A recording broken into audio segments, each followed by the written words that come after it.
Hey world, story time with Trista. Welcome to my channel where whatever pops in my head comes out my body. The thing that's coming out of my body tonight is a story. I'm gonna go back 29 years ago. The year of our Lord was 1990. The day was January 17th, 1994. Might have been the 15th.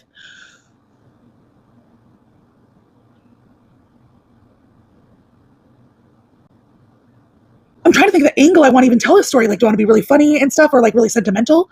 Be raw. As you see me, I have had no anatomical surgeries or procedures on the outside of my body in any fashion, shape, or form since I was born. Okay. So you can imagine how weird and confusing it was for me at 11 years old, being confused about which restroom I had to use. I'm going to repeat that. At 11 years old, because of something a doctor told me and my family, I immediately thought I had been an imposter and had been committing a crime my entire life by using a women's restroom. Because we were informed when I was 11 and my sister was 13 that my mom had two sons. Like, congratulations, you have two boys, is what the doctor told my mom.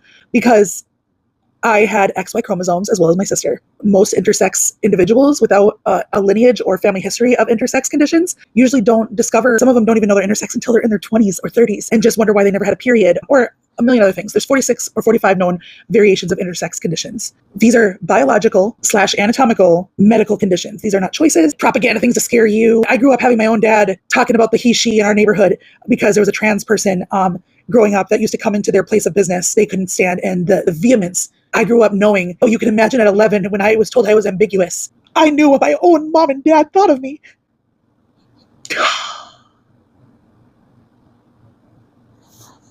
Knowing my own mom and dad detested me because they would never have grandkids. Their kids are mutants. 11 years old. 11. As an ally and a proud flag-flying member of the LGBTQIA community and intersex, completely androgen and sensitive human, as an ally and an intersex human, I just want to thank the trans community as a whole for the abuse, the punishment, the ridicule, everything you guys have fought and stood up for and taken, and all of the hits that you guys have been taking for 50 years or more, just so that in the last 10 years, our intersex humans could have a voice, be accepted in a place where we could stand up for our own anatomy. To this day, there are infants upon birth having their genders assigned by their parents or their doctors because they come out ambiguous. Rather than just allowing that child to be ambiguous and say, hey, yeah, whatever you want to tell your child, it's your child. Tell them what you want, but tell them the truth. You were gifted an opportunity to be able to figure out yourself and then let us know who you feel you are. And whoever you feel you are is never wrong. We always change. Even though we turn 5 to 10, that 10-year-old may have parts of that 5-year-old that still exist, but that 10-year-old is not that 5-year-old. That 15-year-old is not that 5-year-old or 10-year-old. So why are we punishing people for finding who they are? As someone who's known who I am since I was born, and then I didn't know who I was until I was born, but I knew it. Like, the second I knew I was intersex, I thought it was cool. I was a mutant. I didn't want kids. I thought kids sucked. My own parents didn't want me, so why would I want them?